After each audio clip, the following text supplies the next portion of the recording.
तो इंडिया में शादी को एक लीगल शील्ड की तरह देखा जाता है।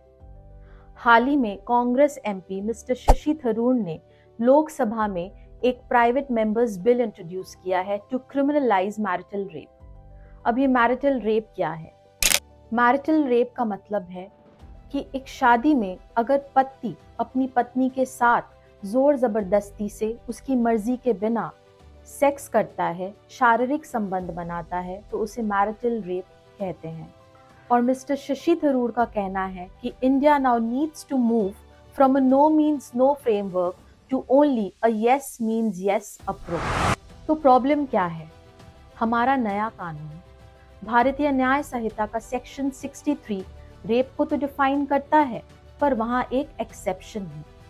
अगर पत्नी 18 साल से ऊपर की है तो हस्बैंड के साथ नॉन कंसेंशुअल सेक्स रेप नहीं माना जाएगा।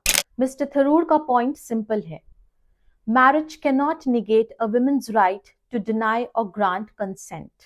हर औरत की अपनी बॉडीली ऑटोनॉमी होती है, फिर चाहे वो मैरिड हो या नहीं। मेरा मानना ये है कि marriage of course does not give consent for force sex, specially उन केसेस में जब पत्नी घर से अलग रह रही हो, या वो इस रिश्ते में ना खुश हो, या उसकी शादी में प्रॉब्लम्स चल रही हो, या फिर वो अपने पति के घर में रहने के बावजूद भी अलग कमरे में रह रही हो। सो ऐसे सिचुएशंस में इम्प्लाइड कंसेंट देने का लॉजिक बिल्कुल गलत है। Consent is a choice that you make every single time. It is not a one time contract. अब कई लोग कहेंगे कि इस लॉ का मिसयूज होगा। बिल्कुल, हर कानून का मिसयूज हो सकता है, फिर चाहे वो डोमेस्टिक वायलेंस हो या डाउरी लॉज हो।